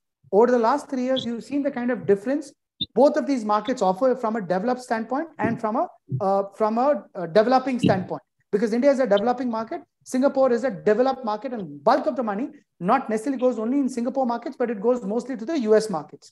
Correct? So we'll keep that aspect in mind. Now let's understand why have I sent this invite to you. You've already looked at White Oak, and now your question is, Sharath, how is White Oak probably different from this? White Oak, if you look at, gave you 2 options. Again, the aspect that you can go about not having to put all 50 lakhs in the markets in one go. You're getting the choice to put a portion of this money, invest it when the market goes down. Now, will we get that opportunity? I don't know just as yet, because from the time that you've parked your money in till now, the markets have been going sideways for 5%. Now, by the same logic, Nakul, because you've been an investor continuously since 2013, right? Have there been years that a particular fund that you've invested has stayed in single-digit return or possibly negative? That is right till the time you're looking at it in that stage, that market cycle stage. Has the same funds gone up in 12%, 14, 15% CAGR when the market cycle is improved? Right? That's happened. So my point being, at a given point in time, you will see this being minus 20% because that's the maximum drawdown I've seen over at a portfolio level. All right. Any lesser than 5 years, don't look at it because it's not worth it. All right. So 2 things. We can't go, Anup, I'm going to mute your line. So Nakul, unfortunately, there is no smaller ticket size. Don't put in just as yet. I know you've been hounding me and Shobhita in terms of when can the other money be parked in, because it's been sitting in the savings bank for quite a long time. But aap dekh lo na, over the last 1 year, has the market given us any opportunity except for the one that you've already participated in the month of June? The money in June, what have we said? This money should be liquid. Now, are you happy about the fact that we booked the returns and we parked it in liquid funds? Because since the time we booked, what has happened? Nothing. In fact, the markets have corrected. So this is the money that we're looking at, which you are not going to touch for the next 5 years. And you're only putting in not because it's giving you a return. It is giving you exposure into a segment that you will never get as a retail investor unless you have very, very deep pockets. That's the whole purpose of this allocation. Because let's say someone has got a 2 lakh SIP book. They have been doing this SIP for 2 years. Abhi kitna, how much is this total amount to? A good 50 lakh rupees, 48 lakh rupees, assuming there is no growth. Let's say this continues for the next 5 years. And I know most of us on this call will at least be continuing the SIPs for the next 5 years. We're talking about what? The money coming to 1 crore. Assuming you retire over the next 5 years. Now you have money in your EPF. Now you have money in your gratuity, the money that is going to be coming, full and final, money that is accumulated in mutual funds and any other debt product. Now, if you have to go about having some place where the money has got any better diversification, where is it? Now, diversification is not between me having money in White Oak and me having money in, let's say, any other PMS. Money diversification is what is other unique offerings in this alternative when compared to where I've got my rest of my money parked in. So your entire portfolio, how much ever it is right now and how many ever years you've been investing will not get money in this space because mutual funds or PMSs don't have this. It is there in another space, which is AIF. It's called alternate investment funds. And the minimum ticket size right now is 1 CR. And in about 3 or 4 months time, this is going to 3, 4 or whatever the industry, let's say in 6 months time, this is going to become 3 CR. This is the minimum ticket size. So that is that. I hope from a ticket size standpoint, I have answered these questions. Kavita, you've raised your hand. Please ask your question. Kavita, by the way, thank you very much for bringing bulk of your questions because while what is, according to you, seems very naive and simple questions, it helps a lot of people who are not asking these questions now on the call and during the recording because I have had that feedback from my audience when they've come back and they listen to the recording. So please shoot the question. One more thing is, apart from talking to this firm, have you spoken to anyone who has invested in this and has experience, has gone through that cycle? So because I want to understand, like what Anup is sharing, right? See, when we talk about Motilal and all from external, it looks very distinct. And you know that I was about to get into the similar this thing, right? Are you happy you didn't? Yeah, no, of course I didn't. But the thing is that I still am looking for a PMS, right? That is something that I think you are aware of. But my point is that have you spoken to someone who has invested here and who can tell us their first-hand experience, right? So first things first, Kavita, I will never do the mistake of asking a fellow investor what has been their experience, number one, because I do not know under what circumstances that person has gone about investing. Number one, I will do things from a regulatory standpoint. Now, I went on PMS Bazaar, I checked the values. This is not something where you can just have random values thrown. This is audited numbers. I have gone and checked whether these people are registered as a PMS provider. Do they have the license to do that? Yes, they do. Now, just like any other investments, it's like you're asking, Sharath, I have to put 1 crore. Now, when I say you, I'm talking in general, right?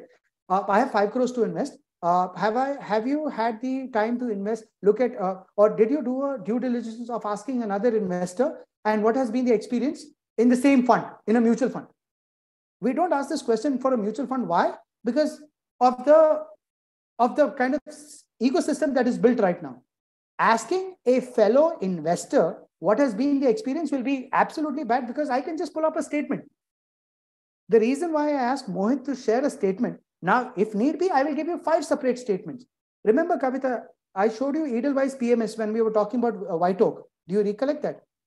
2018, when they had invested, the money was X, right? And in 2020, the 25 lakhs had gone down as low as 14 lakh, which means 9 lakhs washed out notionally after charges being paid, after fixed management fees and all of that. But 2021 October, that has turned out to be 45 lakhs. All in the same time. Right? So my point being, if your question is, have I checked with any other fellow investor? No, I have not. I looked at numbers. I've done the due diligence from how I can thoroughly evaluate it without getting emotions involved. I know for a fact, see, Kavita, don't look at this, or Kavita and anybody else, right? Do not look at this as a product that will give you 40%. Look at this as a product that will give you 20% itself. But 20% in an allocation that doesn't have exposure in your current portfolio. We should not look at how many different products we have. We should look at what kind of different allocations we've got. Right? Product is like a vehicle. Which vehicle I'm going to take for the destination depends on two things: how much money I have, how much time do I have to burn, and how much and what is my comfort levels. PMS, there are 1,000 PMSs. Like if you look at it, there is a company called Marcellus, right? Then there is that coffee can strategy. All of these have been good performance. You look at their last 1 year performance, it's been negative, just like onto the index. But for last 4 years, they've been darling. Everybody is talking about a coffee can investing. So my point being, Kavita, only reason for suggesting this allocation is that it doesn't have a similar exposure in any of our other investments. And our expectation, 40, 50, 60%, if it comes, super, let's celebrate. But we are going there with an allocation of no more. I mean, we are going there with an expectation of 20%. Yeah. Now with 20% exposure, if you're finding it to be, undue risk, give it a pass. Monitor it for the next 6, because this index, see, it's not an opportunity that has to be today. This index is not going anywhere. The index is only going to grow. After 1 year. Yeah, no, I think I have a follow-up on this. So one is that, I'm not interested to know about the fellow investor just because I want to say, okay, you have invested, I will go and invest. That's not the case. Right? It gives me a 360-degree view of from the firm side, from the investor side, and from the other side, right? So this is one part. The other part is this exit part, right? Is very difficult because you need to have somebody else who is ready to buy this, right? It is not like in the open market, right? Fair. Which is publicly traded fund unless it becomes a public fund, right? So even if let's say it is 20%. Let me correct you there. Let me rephrase that, Kavita. It's not that it's not publicly traded. It is traded. It's just that someone bigger or someone of the equivalent position side should be able to come and buy it. Is there a market for it? Absolutely yes. Because if it's not, then how it is listed? Then what do you mean by someone bigger has to buy it? Are you saying that they have to buy it in bulk only? They can't buy it in like one? Because this space is not that you can buy one share of Reliance or one share of TCS. Yes, but is it going to be like this for like in the next 4 years, or is it just the beginning? Unless there is more participation coming, it will always go in one lot. Got it. Okay. So then it is going to be very difficult to get the money back, to liquidate the money, right? No, it's not going to be easy. No, not really. Look at how many companies from this space have gone to the main board, right? The point why I'm asking you to do 5 years now, Kavita, look at this. 3 years back, how many unicorns came in our startup space? One. Today, how many are we? 125. How many of them are going to sink in the next 3 or 4 years? That's a different story. But if a space like a startup segment, and what is that? I intentionally put this question about the startup space. Why? Because when you're investing in a startup, you do not know whether this company is going to make it or break it. But when you're investing in a SME and MSE, there is a business, there's a functioning business. There's cash flows coming in. These businesses could be 10 years, 5 years, 20 years in business. Yeah. Right? So from a risk mitigation standpoint, it is far, far better off than a startup space. Right? So I beg to differ. No, it's not. I beg to differ. I'm mentioning that it is not that it's illiquid. Is it as liquid as the main board? Absolutely not. Absolutely not. And therefore, once again, 5 years and more. 5 years and more. Nakul, you've raised a hand. You have a question. Please unmute. I have 3 items actually. First one, I think Kavita asked already. I'm not sure of the intricacies of what is the risk of getting back the money after 5, 6, 7 years. So that one I'm still not, why there won't not be buyers and what's the details? I don't understand. So that was one. Second one was, I heard this gentleman saying that the promoters of him can also be on the side doing trading in these scripts, right? So isn't there, they can use this fund to promote the numbers or gain the numbers and do something around it. I mean, isn't that a conflict? I don't know, because that sounds, I won't say fishy, but that sounds something is no, absolutely. So how Chinese is the Chinese wall is what he's asking. Yes. So look at it from another aspect, right? I'm putting my money where my mouth is.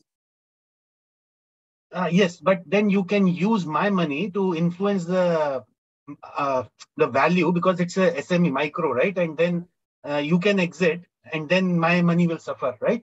Company would not want to forego 40 years of legacy for small amounts of gains, no?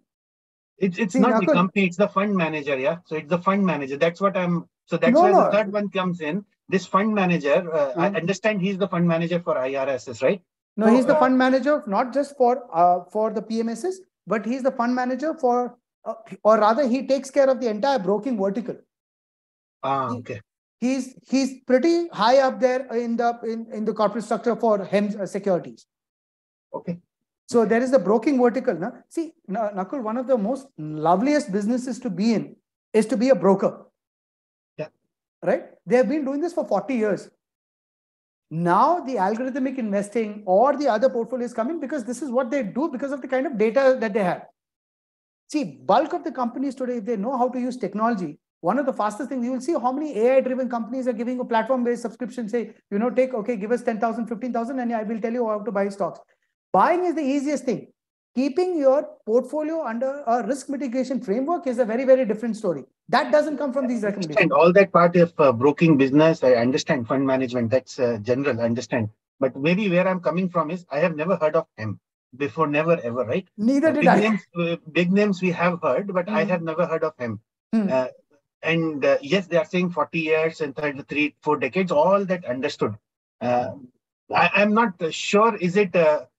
But there's nothing that you can also answer. It is what it is. Go and research and then figure out if you want to invest in. No. And again, so Nakul, here's the thing. You're saying, Sharad, the money is lying idle. I don't know where I should put this. And let's do this. You give yourself some timeline, 3 months, 6 months, 9 months. Evaluate on what parameters, document what parameters you're going to be evaluating this fund in. And if you're comfortable to stay in that period of time with that money being liquid, wait. Now, if you're not and you don't want to, I will not. Even if I take your money, I will be putting it in arbitrage because I don't have opportunities to give you. Correct? And we all know you're in the consulting space. You know how volatile this entire year is going to be. I put a mail already in the month of January, right? Now in this span of waiting period, 3 things could happen. The markets will either go up. What are the possibilities? We know nothing's going to happen much. And if it's going up, there's no point putting the money in right now, quite frankly. Next, the money is going to be sideways. The markets are going to be sideways. If it's going to be sideways, our SIPs are anyways taking care of it. Last, the market's going to go down. If the market goes down, you have liquidity. Instead of putting the money in the PMS, we'll directly put it in the SIP schemes and average it out like what we did in the month of June. I'm going to ask for the third question. The kind of returns he had shown for the last year, if it's true, that means that space of market is very high already, right? So because the kind of investment or the return he's showing, that means whatever that Sensex is must be pretty decently doing, right? So rather than putting there, why not wait for the market to fall down in the next 1 year, because something is going to get corrected, and then park the money rather than putting it in a PMS. I'm just asking that. And I'm not even debating that. My point is, I'm not going to switch any. And like I said, this will come. One is the recording, and I will put it in black and white on my email. Right? What is it? I am having. See, Nakul, 50 lakhs. You know your net worth. And ask yourself, how much is 50 lakhs of this net worth? 5% के ऊपर अगर 5% के ऊपर है, then we have a problem. But if it's less than 5% after 3 years, then you have an exposure to a segment that is not in line with the similar kind of strategy which rest of your portfolio is. So what you are basically, bottom line is, don't look at the returns, look at the diversification. And let's see what happens. If you're saying 40% is, I thought 40% would, excite a lot, but now see, you're coming from a risk angle because of your profession, and you're like, okay, so this is already probably overheated. Forget 40%. Let's say we didn't show you returns. But if you're making 15 to 18% in a separate space, which has no bearings on the stock market, is that a good diversification principle? That's I understand. What you're saying is look at diversification, don't look at returns. Don't even look at the returns, but diversification over 5 years. That's very important. Very good. Okay, I understand. Awesome. So I've answered 3 of your questions. Any other questions at all? Raju? No, I think you answered all the questions to the other audience. I think that's interesting. As a closing statement is very clearly, it really registered in my mind. It's a diversification. Now, you remember you were asking me about a particular company, why you're looking at putting money. Yeah. Now, you know the money that you're going to be putting. You have the number, right? Yeah. Look at putting in here as compared to so many other places where there is already revenue coming in. Yeah. Now, do you want to swing for the fences or do you want to probably play the entire innings? That's the piece. I agree. I'm okay to swing for the fences with a very small amount of money, which I'm comfortable to lose. Yeah, true. Right? So that's my 2 cents around that. Anup, was I able to answer some of the hesitations or the tough questions that you had? No, yeah, Sharath, you answered. Basically, what I understand from this, to put out a short note, is this PMS is much different than what the other, the segment, what this PMS is into is different compared to the others, right? So again, it's other PMSs, not other PMSs, other forms of investments. No, but it's still a PMS, right? Anup, whether I go in a Maruti 800 or whether I go in a BMW 3 Series, both of them are cars. But if I don't want to go in the car, if I want to go in the boat, doesn't make a difference, no? Both of them are cars. Yeah, no, so maybe I'm not understood. But Let me rephrase everything what I just said. This is being sold as a PMS, right? I'm not giving it to you as a PMS, Anup. I'm not giving to you because it's a PMS. I'm giving it to you because there is no other way you can get exposure to this segment of investments. Okay, you have money in stocks, you have money in mutual funds, you have money in other PMSs, you have money in startups. All of this, you have no exposure anywhere to this segment of industry. All right. So that's tomorrow if it was coming, correct. Tomorrow if it was coming, SME and MSME and microcap. Correct. So for the channel which we are using or the car we are using is the BMW 7. Unfortunately. Yes, call this. No, BMW 3 Series, because then there are other registered products at 1 CR and above. No. But basically, we are using this medium with a minimum investment of 15 lakhs. Unfortunately, yes. And again, you don't need to step in now. There is no FOMO, nothing of that sort. This space is going to grow. And so on a recorded line, here's the thing. Why is this space going to grow? If India has to get to the $10 trillion, ask yourself, do you see our economy? I'm not being patriotic here. I'm just talking as country India going to get to a $10 trillion economy. Raju is with Goldman Sachs. And I mean, the important word there is Goldman Sachs. And he's almost at a director level. Those are 2 important words, right? Now at Goldman Sachs, you get as much data as you want. Now, are we going to become $10 trillion economy? The answer is yes. When is a question? Now, it could be 5 years, it could be 7 years, it could be 10 years. Yeah. We cannot get to that space unless manufacturing happens in our country. Agreed. If that has to happen, this space of SME and MSME space has to grow. There is no 2 ways about it. That's all I'm saying. If this opportunity was given through a mutual fund space, you would have got to hear from me first. Mutual funds will not come to this space. Mutual funds will not come to this space because they cannot have that kind of depth of money. I mean, at 1,000 crores also, how much do I put? Where do I put my money? Hence, current portfolio right now they've just crossed 25 CR on this space. So it's a very, very small. It's a very, very small allocation. Okay.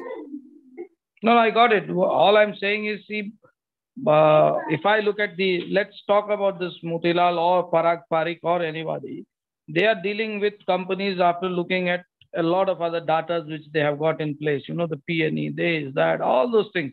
And still they are going wrong. They may be correct in a lot of other people's investments. Let's use the same example for mutual funds, no? The funds that I've given you, Anup, and you've done a comparison. You had your list of funds, right? You've done your same comparison with Geojit, right? Did Geojit end up selling it much faster than I did? Absolutely, yes. Did I give you a lot of black and white and things and tell you why I did? Yes, I did. Now, they are also getting money. I'm also getting money for these funds, no? Right. Where I'm saying is, the funds that were recommended by Geojit or whoever it is, those funds are also getting money from the public, right? We are having this doubt and question because of the fact we're talking about a 50 lakh one-shot investment. That's all it is.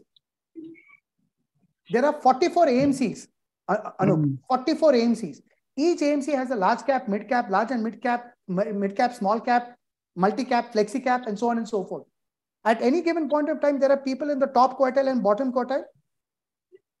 You look at some of the established names. Those are in the bottom quartile. And yet they're still getting money. No. What I was trying to ask, Sharath, is that these PMSs are buying these shares of these companies, be it Birla or X or Y, based on certain numbers which they have got for the performance of this company, correct? Sure. Now, the SME and micro SME segment is a very, very young segment, So that is what I was trying to figure out. What are the parameters they are looking at? So if I ask somebody who's a PMS guy, he will give me an answer that we look at the P&E ratio, we look at X, Y, Z reasons, which is also available on the market. And still Stop. I get the question. Do you remember I got an instrument called the pre-listed space, investing in pre-listed space? Yes, but yeah. Why did I get Altius? I didn't promote the space. Yes, I remember Altius, yeah. It comes with a very small ticket size of 25,000 rupees. Are there other people in the space that are offering the same scripts? The problem is what? It's not as liquid. So look, we tried diversifying in a space that minimum goes at 5 lakhs and above. Now there is an AIF in the similar space coming from Edelweiss. Okay. At 1 CR. Sorry, not Edelweiss, from IFL. 1 CR. Are they getting exposure to much better deals? Absolutely yes, because of the volumes that they're talking about. Right? See, Anup, in this space, if you're asking how are they getting information, at every stages in the marketplace. Now, I cannot say this on a recorded line because if you notice, there is a reason why I showed the org structure. Did you see they are in charge of merger and acquisitions? Yes. Did you see that they're in charge of also giving corporate advisory? Yeah, I saw M&A, but I didn't see the corporate advisory part. But you can see the recording, right? There is corporate advisory, there is merger and I think, and there are investment banker as well. That should probably give you an answer to that. Should give you clues to the question that you just asked. Okay, fair enough. Yes, Sharath, as we are speaking, I'm forming my question here. To your point, these the small scale and micro scale, as a manufacturing has to grow. India has to really touch the 5 trillion and 10 trillion subsequently. The point is, at one point, these, as you mentioned, this is very startup. It is only 25 crores they could raise the funds as on today.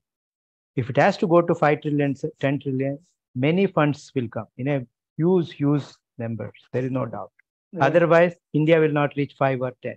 That is with my knowledge. So second thing, when this is a scale, when we started with 25 crores, why this locking mechanism of 50 lakhs as a minimum ticket? Because this is coming through a product line called PMS. And PMS is a SEBI registered product. You have to get a license to do this business. Okay. The minimum ticket size promoted by, or advocated by SEBI is 50 lakh rupees. Yeah. Earlier it was 25. They increased it to 50. Because I'll tell you what. This is mandatory. This is mandatory. And the fact is, it's not going to stop here. Another 6 months, it will go 1 year. I'm telling you, not because of anything else. Today, India is in a very unique spot. We are having people having that kind of disposable money. See, at one point in time, an HNI was supposed to be someone who's investing 25 lakhs. 25 lakhs with the kind of families that I've got, within 1 year, everybody is an H&M. But I don't know. SEBI should look at it with a different lens. If they want to grow, it cannot be 50 or 1 crore. See, so I'll tell you what, they're not doing it. They're not doing it from a participation standpoint. For them, see, between you and me, now like Anup has been, his fingers are burnt, right? After investing.